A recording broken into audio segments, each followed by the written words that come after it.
basi wetutandikiddawo wennyini wonna wasize okubatenga otubudde ule kubatenga owuliriza tuyingidde ekikadde ky'omukugu gwe bayita Fred Sebatta akadde kano y'omu ku basajja aboogerwako abasobodde okuba tebakwatiridde kadongo kamu abakyaliwo mu mbeera nga basobodde okuba ate ng'etambula nga nkutegeezaako mukulu ono gwe bayita Fred Sebatta ndowooza buli muntu yenna awuliriza alina okuba ate nga mumanyi oba muto oba mukulu Fred Sebatta gwe ngenda okuba ate nga nkutegeeza katubuulire enteekateeka nga bwetambudde antegeeza bingi nnyo embeera ya covid nga bwesobodde okuba ate nga emuyisa akadde kana ambulidde ku nsonga za music nga bwesobodde okuba ate nga zitambula Fred Sebatta ono gwe kutegeezaako omuliga nno y'omu ku basajja abasinga hiiti tukkirize tugaane bw'oba ogereganyiza ku bayimbi abasobodde okuba ate nga bayimba ennyimba z'akadongo kamu zonna esobodde okuba ate nga zitambula oyinza okwebuuza nti Sebatta yasinga ani asinga Kafeero basudde bonna olw'embeera gwe sooka owulire nga kyengenda okuba ate nga nkutegeeza owulire ensonga zino zatambula zitya Fred Sebatta ono gwe kutegeezaako bwe tuba tugereganyiza ku nnyimba ez'akadongo kamu ezasobola okuba ate nga ziriwo n'akadde kano nga zikyaliwo nga tugenze mu basajja aba basatu abasobola okuba ate bayuguumya kadongo kamu tugambe Job Kafeero Livingstone Kasozi basudde Fred Sebatta abasinga nkutegeezezza hiiti osooka ne weebuuza gwe atannawakana hiiti kyeki hiiti lwe luyimba olusobodde okuba ate nga lukwata hiiti lubanga oluyimba olukutte hiiti tugambe lwe luyimba olukwata ng'omwenge otamira ng'otamidde ku makya luba teruliiko lwe luyimba lwenjagala okuba ate nga nkutegeezaako esobodde okuba ate nga mu kadongo kamu ze hiiti zesobola okuba ate nga kuba omukulu ono gwe bayita Fred Sebatta gwenjagala okuba ate nga nkutegeezaako abajjukira ennyimba ezasobola okuba ate nga zitambula ez'omukulu Fred Sebatta ono nga bwekutegeeza nti oluyimba luwa hiiti olwasobola okuba ate nga lutambula ez'enjawulo mwalimu oluyimba nga Saamu wange zinnabawanuka enjawulo y'abafumbo enkumbi terimba n'endala nnyingi nnyo gamba nti dole y'abaana oluyimba olusobodde okuba ate nga lukwata abakulu n'abato abasoma n'abataasoma mu mbeera eyo yonna abamanyi music n'abatamanyi lwe luyimba olwo bayita olwa hiiti nkutegeeza oluyimba lwa hiiti lwawukana n'oluyimba olwa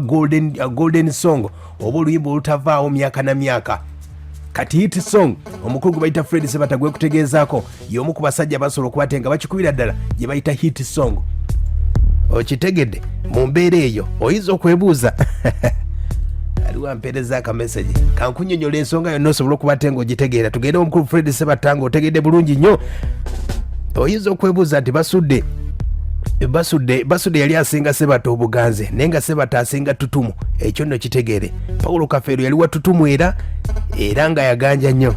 naye nga tasinga Sebatta omuguzi bayita hiiti mu mbeera eyo olw'embeera nti omukulu basudde yali musomesa nnyo abasinga abantu tebasobola kuba ate nga bamutegeera olw'ennyimba ze zisobola okuba ate nga asengeka abantu ab'ebirowoozo ebinene nnyo oba abakulukulu be basobola okuba ate nga bamumanya nnyo omukulu oyo gwe bayita basudde kikyekutegeezaako kino nno tekisobola kuba ate nga bwenkutegeeza hiiti zasobola okuba ate nga akuba Sebatta teziyinza gamba nti zimusingisa basudde mu mbeera eyo gyenjagala okuba ate nga nkutegeezaako kati nno tuli ku mukulu gwe bayita Fred Sebatta ayaya Fred Sebatta embeera nga basobodde okuba ate nga etambula bajjukira myaka ng'ebiri esobodde okuba ate nga giyita yasobola okuba ate nga ategeeza nti ekirwadde kimubala embiriizi era nga yeetaaga kuyambibwa mu mbeera ey'enjawulo akadde kano sobodde okuba ate nga mufunye katubuulire okumubuuza nti twategedde nti bakuwadde ssente miliyoni 5 General Salim Saleh omukulu n'ategeeza nti abyeganye byonna bakyateeseganya era ategeeza gwe oba oyinayo 10 mu mbeera eyo ogenda kufuna osobola okuba ate nga w'omuweereza Fred Sebatta sooka owulire omukulu wuuno alamusiza nnyo bannange mwenna abampuliriza ku Radio Centenary ayogera nammwe Fred Sebatta omuyimbi w'ennyimba ez'akadongo kamu era the star of Africa 1996-97 embeera ya covid etuyisizza bubi nnyo ate nga nze yansanga ndi mulwadde nesewa emyaka kati ebiri kituuka ebiri n'emyezi ng'esatu obulwadde bwo bujja kugenda mukama kubanga ye muyinza wa byonna nze seewayo erirumbeera nemanyi nti nja kuluwangula essaawa yonna aya baasi agambye nti olumba ajja kuba ate nga aluwangula ekirwadde kimubaze embiriizi myaka ng'ebiri n'ekitundu sobodde okuba ate nga mubuuza ku nteekateeka ya yugatuni wakadde kano zezoogerwako era nga abayimba akadongo kamu abasinga basobodde okuba tebabadde mu mulungi eyo ne mubuuza ku nsonga za yugatuni ziri zitya uno omukulu ng'atunyumiza ku nsonga za yugatuni yafunye kasente okuva wa General Salim Saleh oba ekigendererwa ekikulu ennyimba zaffe zibaddewo okumala ebbanga era kati jja kusanga engoye nagiwangula nga yali ya continent naye twagala ekigendera kyabwe okukima ku bavubuka bano balina ebidongo we balowooza nti kakati naye nga ate meseji zaffe tezikaddi wakati ebidongo ebituukana n'abavubuka nabo bawa omuziki ogwabwe tusobole okubakimako kubanga ennyimba zaffe zibuulirira abantu osanyuka bw'oyiga kakati omukulu oyo abakulu abo basobodde okuliyiira ekintu ekyo nti bateekemuko ku music omulala nga naye atambula nga n'oli omukadde bw'atambula. Aya basi ensonga nno za yugatune era nga abayimbi bakadonkambi basize okuba basobodde okuba ate nga baziyingidde naddala omukulu nga gwayita Fred Sebatta oyo omukulu era nga kigambibwa basobodde okuba tebamusonzemu olwe ne bategeeza nti ennyimba ze ezisinga esobodde okuba ate nga aziguza omukulu yasobodde okuba ate nga atandika yugatune omukulu gwayita Jenosalimu Sale mu mbeera eno kati nyo kasobole okuba ate nga mpumulako yanzije nsobola okuba ate nga tumalayo n'omukulu ono Fred Sebatta atubulya ku nsonga zino yatukubira ennyimba ezitukubiriza okulima ono gwe nkutegeezaako ye mukulu oyo gwe bayita Fred Sebatta nga basobodde okuba ate nga ategeeza ku nsonga ezo nsobodde okuba ate nga mubuuza ku nsonga zino eza yugatune ategeeza nti yugatune basobodde okuba ate babasuubiza nti bagenda kufuna akasente nga bayita mu YouTube n'okufuna akasente akalala soka ulire ennyimba ezo baagala okuziteeka ku YouTube tube nga tusobola ffe abayimbi okufunayo ku ssente okusinga kuba kati olaba ebintu ebyokubuyimba live shows bikyayimiridde ate bakuga nti obulwadde bwagala kweyongezi kakati biri awo byonna byetutabudde naye naffe kyetuva tuyiya ntugamba nti bonna bo abasobola obuyinza abasobola okugamba abasobola okubaako kugundi ku YouTube ne bamanya nti n'ennyimba zino tusobole okuzifunamu naffe kasente ebigendererwa byaffe naye nga baba tebazikugjeeko tebaba tebazikuganye kuziyimba yabanga osobola okukola kati show ziba zizzeemu ate ntusobola okubeera okuvaawo ne tubakala ne bannaffe badde batuwulirize. Aya basi ye mukulu oyo gwe bayita Lodi Fred Sebatta ayaya the star of Africa 967 nsobodde okuba ate nga mubuuzizaako nti Jenosalimu Sale sente yazikuwa okuddamu kubadde kuzibuzibu naye era agambye ensonga yonna nga bwetambudde ayinza okuba budde bonna sente bagenda zimuwaamu olw'embeera nti amabanja agamba gamuli bubi soka olyewazeemu. Waliwo amawulire agadde gatambula nga bagamba nti oba ennyimba zo zonna ze baali baagala abantu nti wazitunzeeyo anti okuzitundayo kutya nga bagamba corporate wagiguziza aba yugatune oba Jenosalimu Sale tebannabeera tukyagala kubanga Fred Sebatta ndi mu mabanja ayina byabuusemu ebigambo naye ffe tutegedde ye mukulu oyo sobodde okuba ate nga mubuuza nti ennyimba z'omukulu Fred Sebatta ennyimba ezisingira ddala zesobola okuba ate nga kuba gwebbaaka abakulu bakuli bakasiiwuukira bakatose kandi bonna abasobola okuba tebasooka mu ndongo okugula ennyimba zino bagenda kukola batya ategeeza nti ennyimba ezasooka ddala bazikolanga ku teepu akadde kano bintu bya digito bikyusa ebisobodde okuba ate nga bikyukamu era nga bagamba nti biri byaggwa katulinde emisango eginaabeera awo aba yugatune nga baloopa abayimbi bano abatunze ennyimba mu yugatune ne bakasiiwuukira kuba yo bakyalina obuvunaanyizibwa ku nnyimba ezo ze baatunda kati yugatune naye ze Sebatta ye agambye bw'ati twatundanga ennyumba ezo nga twatundanga magnetic tape butapes obwo bwalinga ku 46 ne 60 kati endagaano ezo bwe zaalinga kakati wano ate tuli ku method ndala oba tugenze ku mutendera mulala omutendera gw'okutunda ku YouTube omutendera gw'ebifaananyi videos omutendera gw'embeera kugamba nga buli tugenda tweyongera ensi bwegenda ekulaakulana kati ate nabyo bigenze bwalala kuba kati kakugereza ekyokulabirako nti oyinza okuba nga olina kakati gundi eno smartphone n'oŋŋamba nti mpeereza ennyimba za gundi 200 kakati teziyinza nakubulira nti wange tutuuse wabula gwo ŋŋamba nti tutuuse kakati embeera eyo ffe kati tetukyakifunamu tetulina bwe tufunira ne bw'oba oyiyiza oluyimbalo nga lulungi nnyo ate tolina bw'ofunira ate gwe oluusi gw'owaayo oluusi ogenda okuzikutambuliza kati abalala batandika kuzitambuza kakati ebyo byonna birina bizze ebitambuza ennyimba byaliwo nekyafungama nti kati twagala tutandika okutambuza ennyimba zo tuwe sente kale ng'ate olaba tetulina wetufunira naye kati eno kampuni ya Yugatune bwe banga etuyambyeko tujja kuba nga tusobola okufunayo kasente naffe tusobola okubeerawo ng'abantu. Aya basi kyenda kutegeeza kuba naffe aba Yugatune bazze okuba tebayamba ku muyimbi ne mu mbeera eno ejja kuba ate ng'eyimba abakulu ejja kuyamba nnyo abayimbi ng'abo abayimba akadongo kamu abakuba ennyimba ez'omulamwa ezina kontenti waazo atayinza kuba ate nga gwako bw'obanga oli muyimbi mu shortline kiyinza okuba ate nga kikuyamba olw'embeera ya covid ne bakuwa akasente miliyoni 5 miliyoni 10 ne mu long run oyinza okutuuka myaka nga giri eyo ogambe Yugatune yanziba yampa sente ntono nnyo kati mu mbeera eno bw'obanga oli muyimbi okuyingira Yugatune olina okuba ate ng'ofunye banakutaputulya ebiwandiike bikuba biwanvuwanvu ate nga n'abagezi bangi nnyo omukulu ono sobola okuba ate nga mubuuziza kuba naffe aba UPRS kitongole kino kyasobola okuba ate nga kyajjawo ebbaka okuba ate nga kisolooza akasente bategeeza nti basoloozanga akasente nga bakaweereza abayimbi wabula abayimbi bo tebasobola okuba ate nga bazifuna era nga abayimbi bakukkulumya ennyo nga bagamba UPRS esobodde okuba ate nga ebabba olw'olumu oyinza okwekwasa abayimbi olw'embeera nti UPRS esobola eyita abayimbi mu nkuŋŋaana ez'enjawulo ne tebajja kati mu mbeera UPRS badde ekuŋŋanya sente ng'eyita mu mabaala mu radio ez'enjawulo mu TV ennyimba zino ezikubibwa zonna bannaffe aba radio basasula mu UPRS naye akasente abayimbi badde tebakafuna wabula Fred Sebatta ye ategeezeza UPRS esobodde okuba ate ng'ekozeeko ekyabwe wabula amaanyi gabadde matono. UPRS kyali kiyamba naye nga kitono kubanga nabo tebalina nnyo kugundi waliwo etteeka lye bayita erya corporate lyandibadde lisobola okutuyamba ennyo kugamba bino ebibiina ebirala ne bisobola okulyeyambisa nga bikwata nga bitununula kubanga radio babadde batuggyako sente yukoledde okuba ennyimba zammwe naye nga mmwe zibadde zituuka ewammwe sente anti kakati manya nti ekibiina ekyo kibeerawo kiba nakyo ate n'emitendera eba n'emirimu egy'enjawulo kalina okujja okunoonyako okunoonya ssente okutuma omuntu ajje oluusi oba tomukalubiridde oba omukalubiridde byonna byetaaga ssente management okutwalira awamu esobola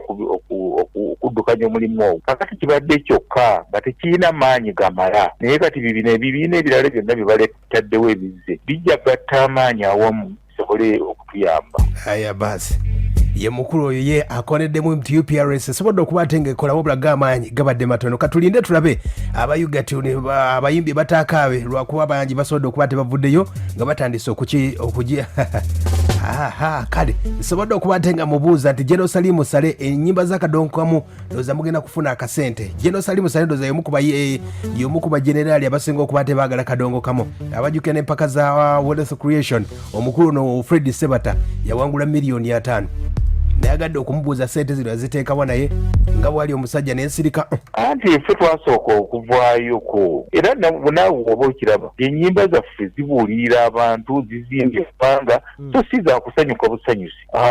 tezisanyusa busanyusa wabula osanyuka olina kyoyiga kakati ngaabo abasajja era abatunuulira ensi gyeraga baali balina okufaayo ku nnyimba ezo zisobole okuyamba abantu kubanga ziyamba society ziyamba buli muntu yenna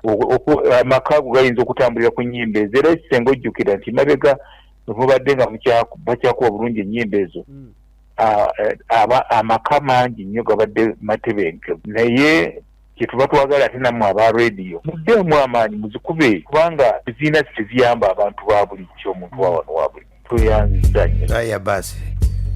omulodi sebe ennyimba tuzikubira ddala mu mbeera eyo nga bwesobodde okuba ate ng'etambula tukyalinayo Fred Sebatta ng'atunyonyola ategeeza nti embeera Matendo bandi gyerimu muganda wange oba oliwo eggulamu oliweera akaayi ng'olinawo ku matooke goyinza okuweereza bandi ya Matendo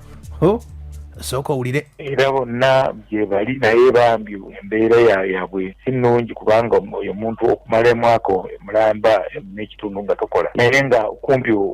osaba busabi nolaba Katonda bakuyisaawo olwaleero kuganga buli lunaku tokyalina plan ya wiiki 2 maaso wabula olunaku ya lunaku lumu nti olwaleero waliwo asindikiddeyo kasente kugamba nabo bambi olaba nti bali mu buzibu bungi naye mmanyi nti essaawa yonna Katonda muyinza wa byonna ajja kukyusa embeera sobole okuddamu okubaweereza obulungi. Aya basi essuubi weeriri Fred Sebatta agumiza ababandi ye wano nno ye mukulu oyo gwe nkutegeezako Fred Sebatta y'omu ku basajja abayimbi abakadonkamu abali balina kasente ensi ekyuka naye embeera bwe bekyusa oyinza kukola otya mu mbeera eno sobodde okuba ate nga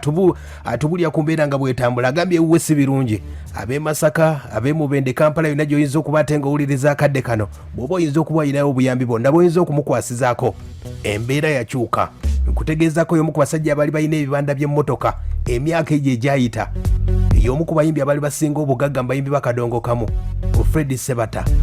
kino kikuwa kyakuyiga kiwuba nga gy'oli eyo bw'oba nga oli muyimbi wuno nno bw'oba olina akantu akasimu koyinza okuba ate ng'omuweerezaako omukulu Fred Sebatta wuno ng'akuwa akanamba k'akasimu oyinza okuteeka akamere oba oli awo obuyimba bwabanyumira nnyo enkumbi teyamba kati gwe yalima ettooke kasita yakubira akayimba muweerezeeko ettooke omukulu wuno ng'atugamba Master Richard ow'eggulama Master muweerezeeyo omukulu omuloodi muweerezeeko ate nze mbadde manyi nti ate mmwe tebanyiga nnyo kubanga mwe mufuna ekyokulya mpolampola ab'e Masaka era mpolampola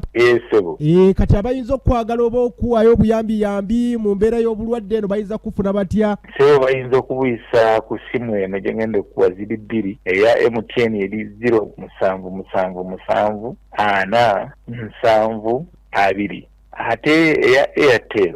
eri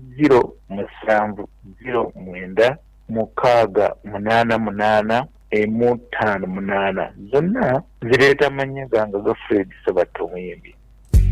aya basi ndowooza owulidde ensonga nga zisobodde okuba ate nga zitambula yeeyo n'endongo bwesobodde okuba ate ng'etambula Fred Sebatta yakubira ennyimba z'osinga okuba ate ng'oyagala mu library ez'enjawulo ennyimba muzigula ku 5,200 oyinza okumuweerezaayo omutwalo omukulu oyo yo embeera bwesobodde okuba ate ng'etambula waliwo omukulu abadde awakanya waliwo enjogedde kantu ka hiiti muganda wange endongo ye Uganda nga bwesobodde okuba ate ng'etambula bw'oba ojjukidde mu Uganda akadde kano abawagizi ba music wa Uganda bangi nnyo era music tumwagala wabula tetumumanyi just tuwagira buwagize naye nga kyolina okuba ate ng'omanya mu bayimbi waliwo bayita abayimbi n'abayimba waliwo abayimbi n'abayimba kati abayimbi be bayita ba musician kati n'abayimba be bayita basinga kati byanjawulo nnyo bw'oba obitegedde ensonga ezo kati yembeera gye nkutegeezaako obanga oli muyimbi ng'olina ekitone kyo tekyetaagisa nti buli mwaka osobola okuba ate ng'ofulumya oluyimba oyinza okwebuuza Frigo Band yakoma kufulumya luyimba dde benkutegeeza abo yembeera bwetambula waliwo ngambye nti Walukaga ne Segawa kati ani yali asinga Walukaga ne Segawa Walukaga asinga omukisa ne tutumu wabula nga Segawa yasinga okuyiiya n'okuyimba yawulira mu luyimba lwe bayita Lwera ojja kuba ate nga ompa ekyo kyonajjezaako mpolampola gwe sooka onoonye ennyimba ezo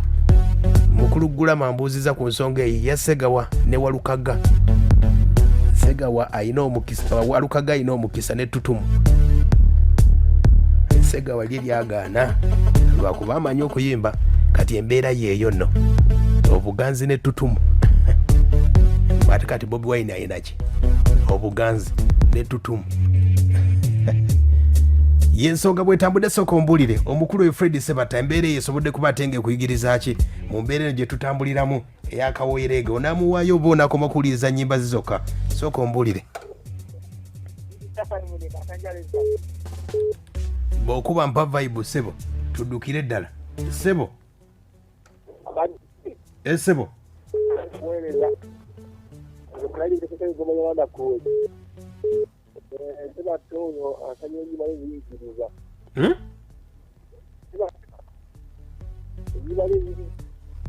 Sebo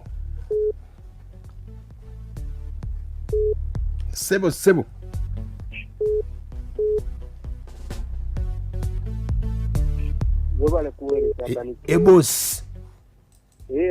abakulu abo kibayigirize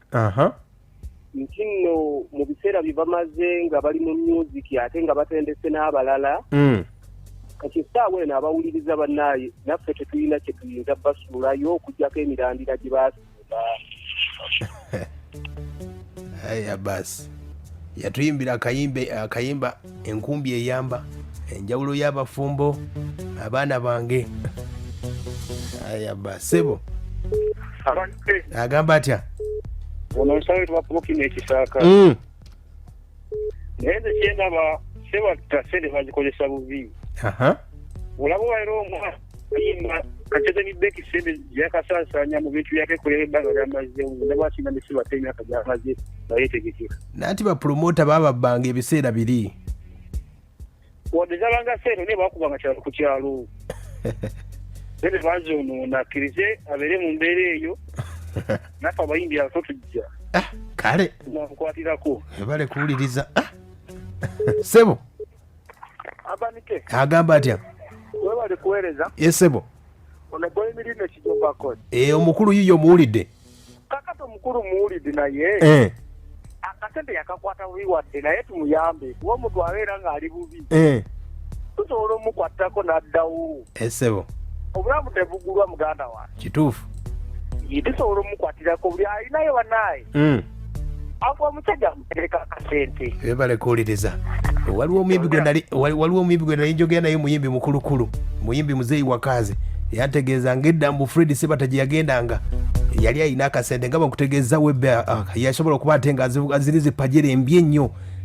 emmotoka ez'ettabu zesobola okuba ate ng'avuga ebiseera ebyo yatungako nga ekivulu tugeze nga waliwo abantu nga 2 agamba bano sibayimbira ng'agivuga ddayo e Kampala ebiseera ebyo akadde kana anoonya abantu bameka omuyeka Sebo abanike agamba atya webale kuweereza ye bosi tugiwuliriza sentinala ate pulogulaamu yonze mwana enkolera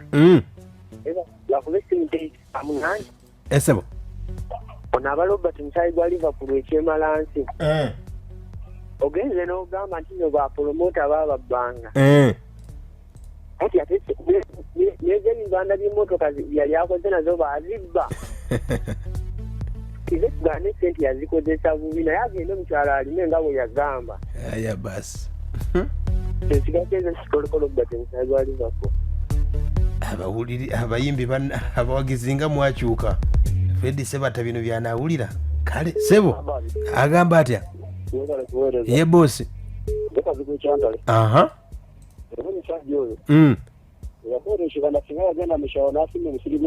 ebyo byonna yali abiyina Sebo awuliriza oba ku nnyimba ze yakuba